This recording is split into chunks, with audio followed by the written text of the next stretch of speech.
আসসালামু আলাইকুম রহমতুল্লাহি ওয়াবারাকাতুহ। 3 নম্বর, মুজালাসাতু আহলিল বেদা ওয়াল মাআসি। আহলুল বেদাদের মজলিস পরিত্যাগ করতে হবে, তাদের সোহবত, তাদের সাথে উঠা বসা, তাদের সাথে সবসময় সোহবতে থাকা, তাদের বক্তব্য শোনা, তাদের মজলিসে বসা, এগুলা থেকে দূরে থাকতে হবে। অনেকের মধ্যে এই প্রবণতা দেখা যায়, বলে যে উনি যেই হোক, ওনার ভালো কথা আমি নিমো, খারাপ কথা নিমো না। আমি সব বক্তার ওয়াজ শুনি। কিছু কিছু মানুষ আছে দেখবেন সব বক্তার ওয়াজ শুনি। তো যদি কোন যে না অমুকেরও শুনেন, হ্যাঁ শুনি, ভালোটা নিমো খারাপটা নিমো না, অসুবিধা কি? মানে এ বুঝে যে কোনটা ভালো কোনটা খারাপ। তো তুমি যদি ভালো খারাপ বুঝো, তো তোমার তো ওয়াজ শোনার দরকার ছিল না, তুমি ওয়াজ করার কথা। তোমার তো ওয়াজ শোনার দরকার নাই, তুমি বুঝো না দেখেই তো শুনতে হচ্ছে। শুনতে গিয়ে তুমি যদি বুঝো যে কোনটা ঠিক কোনটা বেঠিক, তাহলে তো তোমার কাছে ওই জ্ঞান থাকলে তো হইতোই, কিন্তু তোমার কাছে তো ওই জ্ঞান নাই। তোমার কাছে বেদাতির অনেক কাজ অনেক সুন্দর লাগবে, বেদাতির সব কাজ কিন্তু খারাপ না। এমন এমন কাজ আছে আপনার দেখলে আকৃষ্ট হয়ে যাবেন। বেদাতি দেখবেন প্রতি রাত্রে উঠে তাহাজ্জুদ পড়তেছে, কিন্তু সে বেদাতি, কত তাহাজ্জুদ গুজার হইতে পারে না। কত বেদাতি দেখবেন তাহাজ্জুদ গুজার, তাহাজ্জুদ তার মিস হয় না, কিন্তু চরম বেদাতি, আকীদায় বেদাত, আমলে বেদাত। কত বেদাতি দেখবেন প্রতিদিন খাওয়াইতেছে হাজার হাজার মানুষের, আপনি তার আরো অনেক গুণ দেখবেন। দেখে আপনি করবেন যে এর থেকে তো ভালো মানুষ জমিনে হইতে পারে না। আমি এবারে লক্ষ্মীপুর গেছি, তো লক্ষ্মীপুরের কয়েকজন আলেম এসে আমাকে বলতেছে, আচ্ছা সাহেব, একটা প্রশ্ন আমাদের মাথায় খালি ঘুরপাক খায়, কিন্তু প্রশ্নের উত্তর খুঁজে পাই না, কারোর বলতেও পারি না, আপনারা একটু বলি, শেয়ার করি। মানে ওই ভাইগুলো আমাদের ভাই, কিন্তু বলতেছে যে কারোরে এটা বলতেও পারি না, আবার হিসাবও মিলাইতে পারি না, তা আপনার সাথে একটু শেয়ার করি। কয় আমাদের এই এলাকায় এই যে আমরা ছোটবেলা থেকে অনেক আল্লাহর ওলি দেখছি, মানে এদের এই কারামত এই কারামত, এরা এরকম ছিল এরকম ছিল, এরা তাহাজ্জুদের নামাজ পড়তো, এরা বাঘের পিঠে করি আপনার ঘুরতো এলাকায়, এদেরকে নাকি অনেকে দেখছে বাঘের পিঠে করি এরা এলাকায় ঘুরতেছে রাত্রে। তারপরে আরো অনেক কারামত। কিন্তু ওই সময় তো আগে শিরক বেদাত বুঝতাম না, এখন আপনাদের মাধ্যমে শিরক বেদাত বুঝতে বুঝতে দেখি এরা তো পাক্কা মুশরিক, পাক্কা বেদাতি। কিন্তু এদের কাজকর্মের মধ্যে অসংখ্য শিরিক ছিল, অসংখ্য বেদাত ছিল। তো তাহলে এরা আল্লাহর ওলি হয়েছে কেমনে? এদের এসব কারামত হয়েছে কেমনে? এটা তো মিলাইতে পারি না।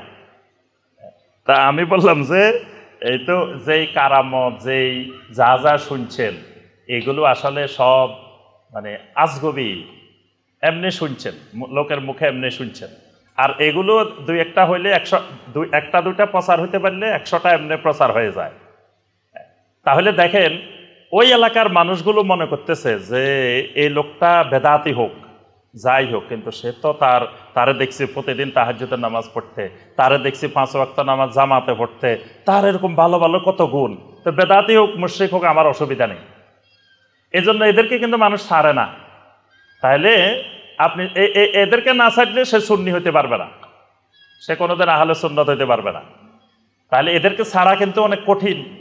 এই কারণে মুজালাসাতু আহলিল বেদা ওয়াল মাআসি, এটা যতক্ষণ না ছাড়তে পারবে ততক্ষণ কেউ আপনার সুন্নি হতে পারবে না। 4 নম্বর, তাকদিমু আরাইল আবা ওয়াল আকাবের ওয়া শুয়ুখ আলা নুসুসিল কোরআন ওয়াস সুন্নাহ। কোরআন সুন্নাহর নুসুসের উপরে কোন বাপ দাদা, আকাবের, শায়েখ, এদের কখনো আপনার মতকে, এদের কথাবার্তাকে, এদের মতামতকে, ইস্তেহাদকে কোরআন সুন্নাহর নসের উপরে প্রাধান্য দেওয়া যাবে না। যতক্ষণ মানুষ এই প্রবণতা তার মধ্যে সৃষ্টি না হবে যে কোরআন সুন্নাহ আগে, আমার শায়েখ, আমার আকাবের, আমার মুরব্বী, আমার অমুক পরে, আগে সবার আগে কোরআন সুন্নাহ। কোরআন সুন্নাহর নস পাওয়া গেলে সেখানে আর কারো মতামত, কারো ইস্তেহাদ, কারো জিনিস কার্যকর না। এটা যতক্ষণ প্রতিষ্ঠিত না হবে ততক্ষণ সেই সুন্নতের ইত্তেবা করতে পারবে না। 5 নম্বর, তাকদিমুল আকল আলা নকল মিনাল কোরআন ওয়া সুন্নাতে সহিহা। নকলের উপরে আকলকে প্রাধান্য দেওয়া, মানে কোরআন সুন্নাহর আয়াত, হাদিস, এগুলো হলো নকল। তো নকল থাকতে নকল বাদ দিয়ে আকলকে প্রাধান্য দেওয়া। বর্তমানে আকলের ব্যাপক প্রচার প্রসার চলতেছে। আহলে কোরআন নামে যারা কুফরি কাজ করতেছে তারা কিন্তু আকলকে বেশি প্রাধান্য দিচ্ছে। তারা বলতেছে এটা আকলের সাথে মিলে না, এটা আকলের সাথে মিলে না, এটা আকলের সাথে মিলে না। তা আকলের সাথে মিলার দরকারটা কি? উত্তরা 11 নম্বর সেক্টর মসজিদে আবার খুতবায় এক মুসল্লি মালয়েশিয়া পিএইচডি করে, তা আমাকে আসি বলতেছে যে আপনি যে বললেন আল্লাহ রসুল মেরাজে গেছেন, 50 ওয়াক্ত সলাৎ প্রথমে আল্লাহ ফরজ করছেন, তারপরে 5 ওয়াক্ত হয়েছে। 50 ওয়াক্ত যদি ফরজ হয়, আপনি একটু চিন্তা করে দেখেন তো, তাহলে কখন পড়তেন? 50 ওয়াক্ত যদি ফরজ হইতো 24 ঘন্টায় কখন পড়তেন? তা আমি বললাম যে যদি ফরজ হইতো তাহলে আল্লাহ পাক ওইভাবে ব্যবস্থাও করে দিতেন আমাদেরকে পড়ার। হয় নাই, এই জন্য আমরা চিন্তা করতেছি যে কেমনে হইতো। তা আপনারা তো এটা চিন্তা করার দায়িত্ব দেওয়া হয় নাই। আপনি যে কাজের দায়িত্ব দেওয়া হয় নাই, আপনি ওই কাজ নিয়ে এত গবেষণার দরকার থাকে। যেটা দায়িত্ব দেওয়া হয়েছে এটার গবেষণা করেন। 5 ওয়াক্তই তো এখন আপনার 95% মানুষ পড়ে না, এটা নিয়ে গবেষণা করেন। কিন্তু 50 ওয়াক্ত হইলে কেমনে পড়তো? সে বলতেছে হাদিস এটা মিথ্যা, নাউজুবিল্লাহ। তারপরে বলতেছে কয় হাদিস এটা হোরায়রা বর্ণনা করছে, মানে একজন সাহাবীরে কইতেছে হোরায়রা, কয় হে 7ম হিজরিতে মুসলমান হয়েছে, এত হাদিস কেমনে মুখস্থ করছে? নাউজুবিল্লাহ। মানে এই জাতীয় কথাবার্তা বলে। এরা যে জিনিস আকলের সাথে না মিলে এই জিনিসকে তারা বাদ দিয়ে দিচ্ছে। এই জিনিস যতক্ষণ প্রতিষ্ঠিত না হবে যে আকল থেকে আমার নকল প্রাধান্য পাবে, কোরআন সুন্নাহ প্রাধান্য পাবে, ততক্ষণ কেউ সুন্নি হইতে পারবে না। আর তাআল্লুক বিশুবহাত, দেখবেন যারা এই যে বাউল তাওল এই জাতীয় কতগুলা যে আছে, এবং আরো অনেক পীরের মধ্যেও আছে, এরা সব সময় আয়াতে মুতাশাবিহাত যেগুলো, এইগুলো নিয়ে বেশি ব্যস্ত থাকে। বলে যে আলিফ লাম মিমের অর্থ বলো, তারপরে বলে যে আল্লাহ বলছে সব জায়গায় বহু বচন, আল্লাহ এক বচন বলে নাই, আল্লাহ তো সব জায়গায় বলছে বহু বচন। এরকম কোরআনে কারিমের যে জায়গাগুলো মুতাশাবিহাত, এইগুলো নিয়ে তারা খুব গবেষণা করে। এই গবেষণা মানুষকে কুফরের দিকে নিয়ে যায়। এজন্য এগুলো না ছাড়লে আল্লাহ পাক বলেন ফাআম্মাল্লাযীনা ফী কুলুবিহিম যায়গুন ফায়াত্তাবিউনা মা তাশাবাহা মিন, যাদের অন্তরে বক্রতার রোগ আছে এরা এগুলা নিয়ে ব্যস্ত থাকে। তাহলে এগুলো না ছাড়লে সে সুন্নি হইতে পারবে না। এরপরে আপনার দঈফ হাদিস, মওদু হাদিস, এগুলোর উপরে যতক্ষণ নির্ভরশীলতা না ছাড়বে ততক্ষণ কেউ সুন্নি হতে পারবে না। কারণ দঈফ হাদিস এবং জাল হাদিস, মওদু হাদিস, এগুলোই সুন্নত অনুসরণের ক্ষেত্রে বড় ধরনের প্রতিবন্ধক। তা এখন কেউ একটা জিনিসের ধোকায় পড়ে আছে। অনেকে দঈফ হাদিস ছাড়তে পারে না দলবাজির কারণে, অনেকে দঈফ হাদিস ছাড়তে পারে না জাহালতের কারণে, অনেকে ছাড়তে পারে না যে পাইছে যে আমলের ক্ষেত্রে দঈফ হাদিস গ্রহণযোগ্য। তো আমলের ক্ষেত্রে দঈফ হাদিস গ্রহণযোগ্য যারা বলছেন, যে সকল মুহাদ্দিসিনে কেরাম, তারা অনেকগুলো শর্ত দিচ্ছেন। ওই শর্তগুলোতে উত্তীর্ণ হইলে তখন দঈফ হাদিস এটা দঈফ হাদিস থাকে না।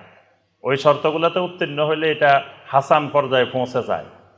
যে শর্তগুলা দঈফ হাদিসের আমলের ক্ষেত্রে দিচ্ছেন, কিন্তু তারা ওই শর্ত তত্ত্ব মানতে রাজি না। দঈফ হাদিস হোক আর যাই হোক, এটা মানবেই। আমি একবার এক মসজিদে সূরা আল হাসরের শেষ 3 আয়াত ফজরের পরে, সন্ধ্যার পরে, মাগরিবের পরে পড়ার আমলের ব্যাপারে বলছিলাম। বলার পরে ওই এলাকার ওলামায়ে কেরাম এমন খেপা খেপছেন। তো কেন আমি হাদিস দঈফ বলছি? দঈফ হয়েছে, কি হয়েছে? দঈফে কোনো অসুবিধা নেই, দঈফ হাদিস আমলের ক্ষেত্রে গ্রহণযোগ্য। মানে সবার এক কথা, হাদিস দঈফ হলে অসুবিধা কি? আর কয় দঈফ করছে কে? দঈফ করছে আপনার মতো এরকম মানুষেরা। দঈফ হয়েছে এগুলো আবু হানিফা রহমতুল্লাহের পরে আসি দঈফ হয়েছে। আবু হানিফা রহমতুল্লাহের আগে এগুলো সব সহি ছিল, এগুলো পরে আসি লোকেরা দঈফ বানাইছে, আগে এগুলো সব সহি ছিল। সহি ছিল বলেই এগুলো আমল হয়েছে, এই জন্য এগুলো বন্ধ করা যাবে না। তো এগুলো না ছাড়লে ততক্ষণ সে সুন্নি হওয়া অসম্ভব। এই জন্য আমি সংক্ষিপ্ত কয়েকটা পয়েন্ট বললাম যে এই কাজগুলো আমাদেরকে সুন্নত অনুসরণের ক্ষেত্রে বড় বড় প্রতিবন্ধক, যেগুলো আমাদের এই সমাজে ব্যাপকভাবে বিরাজমান। এই জন্য আদ-দাওয়া টিভি ইনশাআল্লাহ এই প্রতিবন্ধকতাগুলো দূর করবে, সমাজ থেকে, মানুষের থেকে জাহালত দূর করবে, এই কাজগুলো দূর করবে, এই আশাবাদ আমাদের সকলের। আল্লাহ পাক তৌফিক দান করুন। আর এই টিভি, আমরা কিছু টিভির সম্পর্কে যে নসিহতগুলো করব, যে এই ক্ষেত্রে আমরা সবসময় আপনার কোন কাজ আগে কোন কাজ পরে এটাকে প্রাধান্য দেওয়ার চেষ্টা করব। মানে এটাকে বলা আল ইকতিসাদ, ভারসাম্যতা ঠিক রাখতে হবে। দেখা যায় আমরা দাওয়াতের ক্ষেত্রে যে ভুলটা বেশি করি সেটা হলো আমরা আপনার এই ভারসাম্য রক্ষা করি না। যেটা 10 নম্বর সিরিয়ালে সেটা দাওয়াত দিতে গিয়ে 1 নম্বরে নিয়ে আসি, আবার 1 নম্বরের টারে 10 নম্বরে নিয়ে যাই।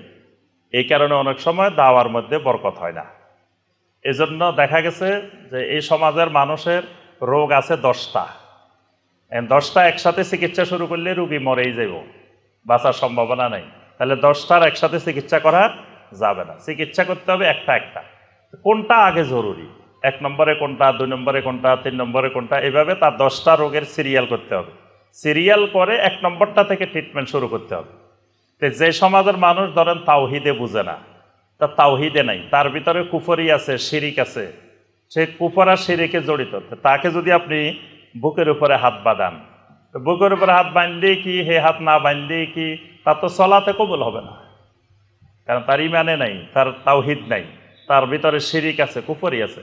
তাহলে আগে তার শিরিক কুফরি দূর করতে হবে, তাকে তাওহিদবাদী বানাইতে হবে, তারপরে না সে সলাৎ কিভাবে বিশুদ্ধ করে পড়বে এটা তার পরের কাজ। এখন আমি যদি তার ইমানে ঠিক করলাম না, তার থেকে কুফর দূর করলাম না, শিরিক দূর করলাম না, বেদাত দূর করলাম না, প্রথমে গিয়ে তাকে সলাতের পদ্ধতি শেখানো শুরু করলাম যে এইভাবে এইভাবে সলাৎ পড়েন, তাহলে বোঝা গেল আমি আগের কাজ বাদ দিয়ে পরের কাজ আগে নিয়ে আসছি। তখন এই দাওয়াতে ওই রকম ফলপ্রসূ হবে না। দেখা যাবে লোকটা নামাজই হয়েছে, লোকটা এমনি সহি পদ্ধতিতে নামাজ পড়ে, কিন্তু আবার বাহিরে যায় শিরিকও করে, বেদাতও করে, কারণ সেটা ইমানে বুঝে নেই। এজন্য দাওয়াতি বিরোধী কাজটা করতে হবে ক্রমান্বয়ে, মানে যে কাজগুলো আগের, যেমন মুআয ইবনে জাবাল রাদিয়াল্লাহু তাআলা আনহুকে নবী সাল্লাল্লাহু আলাইহি ওয়াসাল্লাম যখন ইয়ামান পাঠাইতেছিলেন তখন ডেকে বলছেন যে তুমি আহলে কিতাবের কাছে যাচ্ছ, সেখানে গিয়ে প্রথম ফাদউহুম ইলা শাহাদাতি আল্লা ইলাহা ইল্লাল্লাহ ওয়া আন্নী রাসূলুল্লাহ, তারপরে সালাত, তারপরে যাকাত, এইভাবে সিরিয়াল করে দিয়েছেন। ঠিক এইভাবে আমাদের এই সমাজের মানুষগুলার রোগগুলো চিহ্নিত করে এখানে আমাদেরকে ঠিক এইভাবে দাওয়ার কাজটা এগিয়ে যাওয়ার চেষ্টা করতে হবে ইনশাআল্লাহ। আর আকীদা মানহাজের ক্ষেত্রে অটল থাকতে হবে। ব্যবসা বাণিজ্য পরে, এটার উদ্দেশ্য ব্যবসা বাণিজ্য না, এটার উদ্দেশ্য দাওয়া, এটা খেয়াল রাখতে হবে। তো সুতরাং দাওয়ার কাজ করতে গিয়ে এই মনোভাব পোষণ করা যাবে না যে সবাইকে ঐক্যবদ্ধ করতে হবে, সবার মন রক্ষা করতে হবে। এই রোগে ধরলে শেষ। বাংলাদেশে এরকম রোগী অনেক আছে, পপুলার রোগী আছে, মানে লক্ষ লক্ষ কোটি কোটি তার ভিউয়ার্স, কিন্তু বড় ধরনের একটা রোগ ঢুকে আছে, সেটা হলো জনপ্রিয়তার রোগ। তারপরে আপনার কারোরে মনে কষ্ট দেওয়া যাবে না, সবারই খুশি রাখতে হবে। দেওবন্দিও খুশি রাখতে হবে, বেরলভিও খুশি রাখতে হবে, রেজভিও খুশি রাখতে হবে, আহলে হাদিসও খুশি রাখতে হবে। আহলে হাদিস মনে করবে এটা আমাদের লোক, দেওবন্দি মনে করবে এটা আমাদের লোক, রেজভি মনে করবে এটা আমাদের লোক, বেরলভি মনে করবে এটা আমাদের লোক, সবারই খুশি রাখতে হবে। তাহলে আমার ফাউন্ডেশন হবে সবচেয়ে বড়, ফাউন্ডেশনে আসবে কোটি কোটি ডলার, বাস আমি হয়ে যাবো বাংলাদেশের সবচেয়ে বড় দানশীল, সবচেয়ে বড় কাজ করা। এটা বড় ধরনের একটা রোগ। এই রোগ থেকে আল্লাহর কাছে পানা চাইতে হবে, কারণ এই রোগে যারে ধরছে সে কোনোদিন হকের উপরে অটল থাকতে পারবে না। কারণ কোনোদিন পৃথিবীর সব মানুষকে সন্তুষ্ট রেখে হকের উপরে অটল থাকা যায়। এই জন্য দেখবেন মাসালা কয়দিন পর পর পরিবর্তন হয়, আগের মাসালা পরের মাসালা পরিবর্তন হয়, কারণ আগের মাসালা পরের মাসালা পরিবর্তন না হলে সবারই খুশি রাখা যাবে না। আরবিতে খুতবা হবে না বাংলায় খুতবা হবে, এই দেশের মেজরিটি আরবিতে খুতবা দেয়। এখন এটারে যদি আপনি জায়েজ ফতোয়া না দেন, সুন্নত ফতোয়া না দেন, তাহলে তো এই দেশের মানুষ আপনার প্রতি অসন্তুষ্ট হয়ে যাবে। এই নীতিমালা অনুসরণ করা যাবে না। হকের উপরে বিশুদ্ধ আকীদা, বিশুদ্ধ মানহাজের উপরে, সালাফদের মানহাজের উপরে থাকতে হবে। কেউ আসুক না আসুক কিছু যায় আসে না। আমি ফেনীতে মাদ্রাসা দিয়ে, তো আমি ঘোষণা দিয়ে দিছি যে এটা আহলে হাদিস মাদ্রাসা, এটা স্পষ্ট, কারণ মনে চাইলে এখানে ছেলে মেয়ে দিয়েন, না মনে চাইলে দিয়েন না। এটা পুরাপুরি সরাসরি, আর লুকাচুরির কিচ্ছু নাই। লুকোচুরি করলে ওইটা কোনোদিন সত্যিকারের সহি আকীদার প্রতিষ্ঠান হয় না। একসময় এটা বেদাতি প্রতিষ্ঠানের রূপ নেয়। অনেক প্রতিষ্ঠান এরকম করছে, আমার চোখে দেখা, যে বলছে যে হেকমত অবলম্বন করতেছি আমরা, উপরে দিয়ে একটু এরকম দিই, কিন্তু আসলে এটা আমরা আহলে হাদিসের প্রতিষ্ঠান, সহি আকীদার প্রতিষ্ঠান। এখন একটু হেকমতের জন্য আমরা এইভাবে থাকি, পরে দেখা গেছে হেকমত করতে করতে পুরো বেদাতি প্রতিষ্ঠান হয়ে গেছে। এত হেকমত যে হেকমতে বেদাতি প্রতিষ্ঠান হয়ে গেছে। আমাকে এবার বুক্কা মোকাররমা একজন করতেছে, কয় এক আলেম বলতেছেন, বড় আলেম, কয় আপনাকে আমরা মনে করছিলাম একটু আব্দুল্লাহ জাহাঙ্গীর রাহিমাহুল্লাহর মতো হেকমতওয়ালা হইবেন, আপনি দেখি এখন সরাসরি খালি আহলে হাদিস করেন। তা আমি বললাম যে ভাই, হেকমতওয়ালা এই পর্যন্ত অনেক দেখছি, এই হেকমতের উপকার নাই, হেকমতে ক্ষতি। এই জন্য এই হেকমত বাদ, সরাসরি আহলে হাদিস পরিচয় দিয়ে কাজ করবেন যে দুই একজন অনুসারী, দুই একজন পরিবর্তন হইলে হইব, না হইলে নাই। ওইরকম গোজামেল দিয়ে পরিবর্তন করি, মানুষের ধোকা দিই, পরে দেখা যাবে যে ওই সব বেদাতি হইব, কেউ সুন্নি হয় না।